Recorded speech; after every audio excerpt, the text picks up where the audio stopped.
തിരുവനന്തപുരം ഉള്ളൂരിൽ ശ്രീനാരായണ ഗുരുവിന്റെ പ്രതിമ തോട്ടിൽ നാട്ടുകാരാണ് പ്രതിമ തോട്ടിൽ കണ്ടെത്തിയത്. ഉള്ളൂരിൽ നിന്ന് മെഡിക്കൽ കോളേജിലേക്ക് പോകുന്ന വഴിയിലായിരുന്നു പ്രതിമ സ്ഥാപിച്ചിരുന്നത്. മെഡിക്കൽ കോളേജ് പോലീസിൽ നാട്ടുകാർ പരാതി നൽകി. പി സഫ്വാൻ വിവരണമായി ചേരുന്നു. സഫ്വാൻ, ഇതാരെങ്കിലും സാമൂഹിക വിരുദ്ധർ എടുത്ത് തോട്ടിലിറങ്ങുന്നതാണോ? അതിനെക്കുറിച്ച് കൃത്യമായ വിവരം ഈ പരാതി നൽകിയവർക്കും ഇല്ല അജിം. ഇന്ന് ഉള്ളൂരിൽ നിന്ന് മെഡിക്കൽ കോളേജിലേക്ക് പോകുന്ന വഴിയിൽ ഉണ്ടായിരുന്ന പ്രതിമയാണ് ഇത്തരത്തിൽ തോട്ടിൽ കണ്ടെത്തിയത്.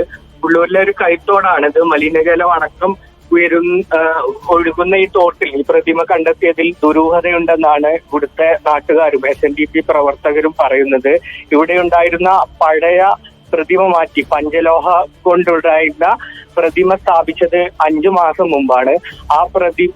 ആ പഴയ പ്രതിമയാണ് ഇപ്പോൾ തോട്ടിൽ കണ്ടെത്തിയിരിക്കുന്നത്. അന്വേഷണം ആവശ്യപ്പെട്ട് Thiruvananthapuram SNDP union vice president Chenthi Anil ഇപ്പോൾ മെഡിക്കൽ കോളേജ് പോലീസിൽ പരാതി നൽകിയിട്ടുണ്ട്. ഇതിൽ എന്തെങ്കിലും ദുരൂഹതയുണ്ടോ, ഇത് സമുദായ പ്രവർത്തകരെ അപമാനിക്കുന്ന നടപടിയാണെന്നൊക്കെ പറഞ്ഞാണ് ഇപ്പോൾ മെഡിക്കൽ കോളേജ് പോലീസിൽ പരാതി നൽകിയിട്ടുള്ളത്. അജിത്.